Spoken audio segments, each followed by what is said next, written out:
Ademit alayhi salam, Allahu xhallahu ala, kur janë nëse me lajket? Po sa e krijoj apo kur e mësoj amnat? Jo kur e mësoj, jo kur e krijoj.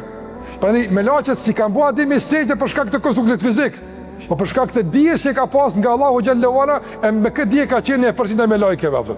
Ma çto është historia e respektit apo? Dija, jo konstrukti fizik.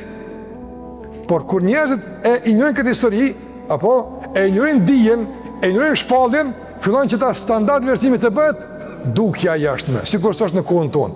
Do nuk vlerësohet dija, njohuria, po kush vlerësohet? Pamja jashtme. Çfarë ore ka, çfarë këmishë ka, çfarë dukje ka, çfarë parfumi ka, çfarë bukurie ka, sa është zbulu, sa duket nga trupi, këto janë njësi përcaktuese që realisht njerëzit vlerësojnë njëri tjetrin. Prandaj s'ka rahmet. Se jo kështu rahmeti up. Allah ka kështu rahmeti up. Se gjitha duhet me lidh me Ar-Rahman. Se Allah tash po tregon renditjen e negative. Nëse kujdesni për renditjen e negative dhe dallimin mes qëllimit dhe mjetit, Allahu na mëshiron. Nëse bëjmë kaos, mjeti bëjmë qëllime dhe në radhjet negative bëjmë kaos gjithsesi, hub mëshira Allahu ta xhel. E kur hub mëshira Allahu ta xhel, s'po them totalisht, po kur përfitimi i njerëzve nga rahmeti Allah dobësohet, çka ndodh? Mas pari shije negative dobësohet. Jeta se ka kuptimin e vet, se ka shijen e vet. Asnjë begatim ndonjë se ka shijen që duhet. E hub shirën. Pa e shikoni sot edhe shumë ushqime, edhe në kuptim të shijes se ka shijen origjinale të vetë në vend.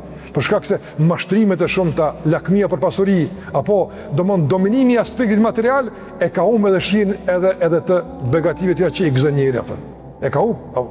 Prandaj shikoni Allahu sa bukur na mëson se nëse doni me jetu me rahmet, e doni me pas rahmet, ndjekni këtë udhëzim që Allahu xhallahu po e shpjegon për ju apo.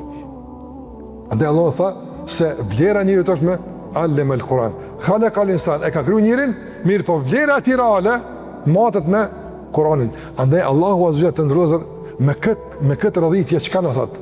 Na thot se në epicentër të jetës së juaj, në qendrën e vëmendjes duhet të jetë Kur'ani. Duheni mësim me Kur'an.